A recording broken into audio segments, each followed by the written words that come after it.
Խորտմոր կողմից 1.5 ամիս ծեծի ենթարկված 1 տարեկան երեխան մահացել է։ Հիշեցնենք, կլինիկական մահ ախտորոշմամբ Երևանի Արաբկիր բժշկական կենտրոն էր տեղափոխվել տղա երեխա, ոտքերը, թևերը ջարդած վիճակում։ Խորտմայրը մեղադրվում էր 1-ամյա երեխայի սպանության փորձի եւ ֆիզիկական ուժեղ ցավ ու հոգեկան ուժեղ տառապանք պատճառելու մեջ։ Մասնավորապես 1 տարեկան երեխայի նկատմամբ հունվարի 22-ից մինչև մարտի 10-ը ներառյալ պարբերաբար գործադրված ֆիզիկական ներգործության արդյունքում պատճառված ֆիզիկական ուժեղ ցավի եւ մարտի 15-ին ուղղակի դիտավորությամբ ապօրինաբար կյանքից զրկելու դեպքերով դատախազը հանրային քրեական հետապնդում էր հարուցել երեխայի հոր երկրորդ կնոջ նկատմամբ։ Միջնորդություն էր ներկայացվել դատարան կալանքը որպես խափանման միջոց ընտրելու համար։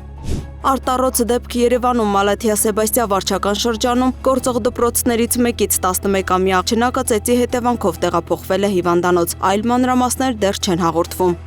Մոլդովական փողոց 29 կոտորակ 1 հասցեում երեխա է բռնության ենթարկվել, շրթունքի վնասվածք, մարմնի եւ պարանոցի հատվածում կապտուկներ, ախտորոշմամբ շտապօգնության խումբը երեխային տեղափոխել է Ուիգմոր բժշկական կենտրոն։ Հաղորդվում է, որ տուժած 3-ամյա տղան Իրաքի քաղաքացի է։ Նշվում է, որ նույն օրը 35-ամյա մայրը սենյակում բղավել է երեխայի վրա, այնուհետև մի քանի հարված հասցրել մարմնի տարբեր հատվածներին, ապա գցել մահճակալից եւ քարշ տվել, պատճառելով մարմնական վնասվածքներ։ Քննչական կոմիտեից հայտնել են, որ դեպքի առթիվ անչափահասի նկատմամբ ֆիզիկական ներգործության հատկանիշներով նախաձեռնվել է քրեական վարույթ, նշանակվել է դատաբժշկական փորձաքննություն, կատարվում է նախաքննություն։ Միքայել Սրբազանը կմնա տնային կալանքի տակ, վերաքննիչ քրեական դատարանը մերժել է Շիրակի թեմի առաջնորդի խափանման միջոցը վերացնելու վերաբերյալ պաշտպանական կողմի միջնորդությունը։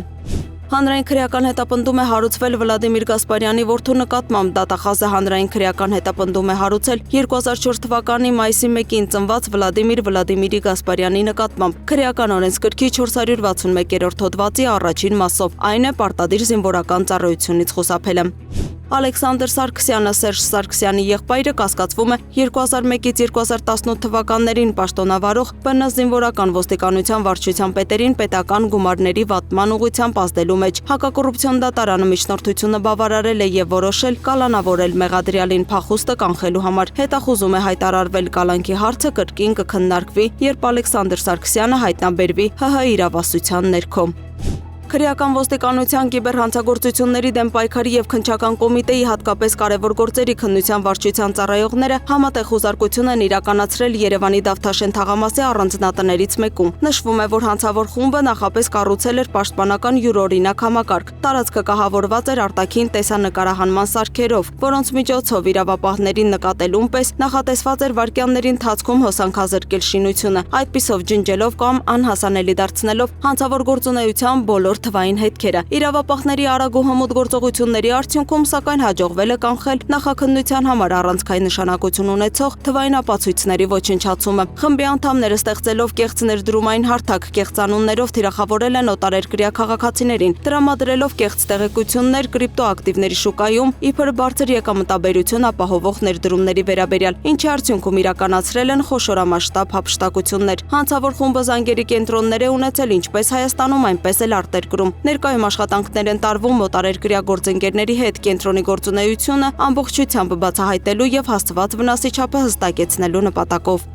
Համակարգված գործողությունների արդյունքում իրավապահները հայտնաբերել են Երևանում գործող կիբերհանցագործություններով զբաղվող խմբի անդամներին։ Իրավապահները պարզել են, որ խումբը գործել է նախապես պլանավորված փուլային հանցավոր սխեմայով, օգտագործելով թվային տիրույթում հայտնի ռոմանտիկ սքամ մեթոդը։ Այլ կերպ ասած, խմբի անդամները թաքցնելով իրենց ինքնությունն ու գտնվելու վայրը ծանոթությունների հավելվածներում, նաև Telegram եւ WhatsApp հարթակներում ստեղծել էին կեղծ օգտահաշիվներ եւ որպես բարետես արտաքինով երիտասարդ աղջիկներ թիրախավորված անձանց հետ վարել մշակված սցենարներով սիրային նամակագրություն, ապա տարբեր պատրվակներով նրանց ուղղորդել էին կեղծ ֆիշինգային կայքեր, որոնք քողարկված են եղել որպես առցանց գնումների հարթակներ։ Արդյունքում ենթադրյալ հանցագործները դրդել են կատարել վճարումներ, հափշտակելով ֆինանսական միջոցները։ Նախաքննությունը շարունակվում է։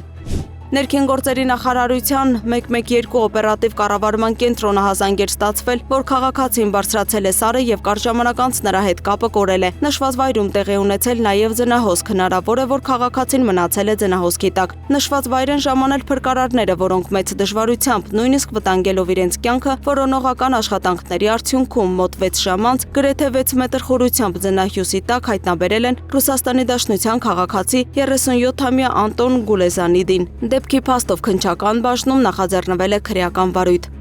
Ոստիկանությունից հայտնում են, որ 112 օպերատիվ կառավարման կենտրոն զանգահարած քաղաքացին տեղեկացրել է, թե զենք զինամթերք է թողել Երևանի Արցախի պողոտայի 3-րդ նրբանցքում։ Դեպքի վայր մեկնած հայտնաբերել են 16 ինքնաձիգ, մարտական 6 ատրճանակ, 1 գնդացիր, 7 պահեստատուփ, 3 նռնակ եւ տարբեր տրամաչափի 609 փամփուշտ։